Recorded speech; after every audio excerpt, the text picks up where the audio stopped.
similar. It's just so you'll... Kind of, very similar. NQT Siobhan Croker's biggest challenge is to effectively manage student energy levels. She wants enough energy to make the lessons enjoyable, but not so much that things get out of control. Thank you, Russ. Russ, can you put the drink away there, please? Thank you. It's an afternoon class. You've got kids coming in with quite high energy. Yeah. And you want to maintain some energy because you want to get them doing some stuff. Mm-hmm. Do you have a kind of standard set of rules or expectations about what happens in workshop? In the drama room, I've got 3 main rules. When they come into the classroom, they have to sit down in the seating plan order and put their bags underneath their chairs. My second golden rule, I always call it my golden rule, is when I have my hand in the air, they have to stop what they're doing and put their hand in the air as well and look at me. And then my third rule is don't touch the curtains. OK. Very, very practical. Yeah. Number 4 here, Amrit, Hafsa, Shanna and Rishi, Daria. Chop, busy.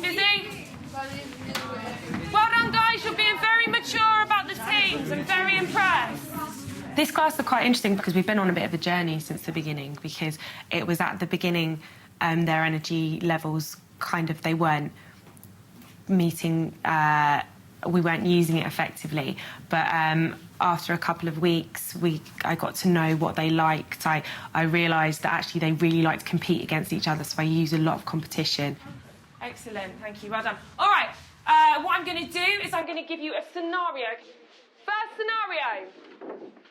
A funeral for a teenager who has died from a stab wound. 30 seconds. There's no problem raising energy levels. The difficulty lies in bringing them back down again. 5.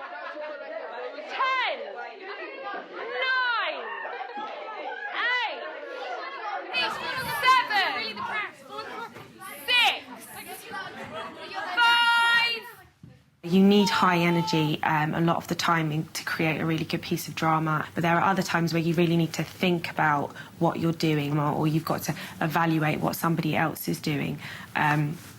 So yeah, you've got to bring them down into kind of a quieter mode. That up and downness about energy levels. Let me try an idea out on you.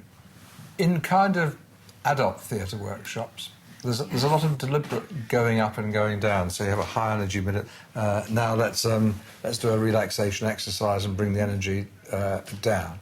So I guess what I'm talking about is a situation where the instructor and the people in the class are deliberately and openly talking about energy levels. I think with the subject matter that we're dealing with at the moment, we're dealing with knife crime.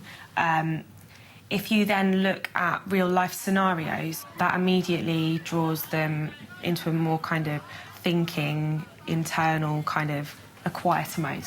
In other things to do, and maybe get them... you can always get them to sit down and just have...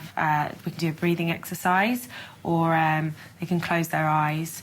But sometimes that can lead to silly behaviour if you get them to, like, just all sit down and close their eyes. What's going on? What's going on? Right, you two. Later in the lesson, with energy levels still not fully under control, a dispute breaks out, which takes Siobhan over 10 minutes to resolve. I haven't sent her out. I just want to speak to her.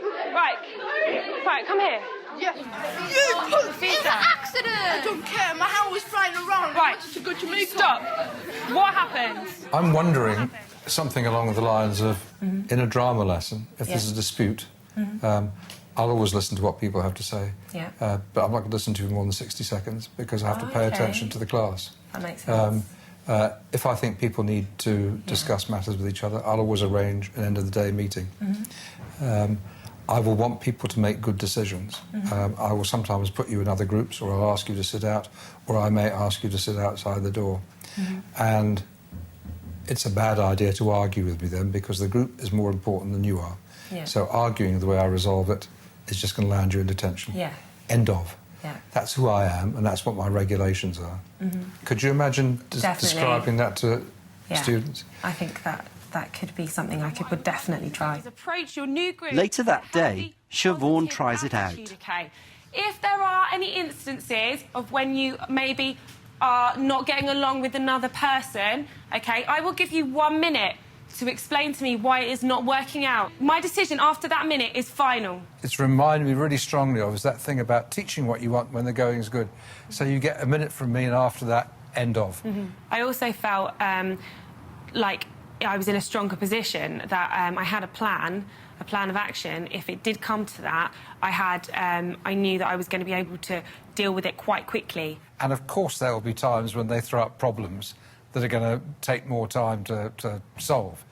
But having a general rule, for most of what happens in this room, it's 1 minute and that's it. That gives you the ground to stand on.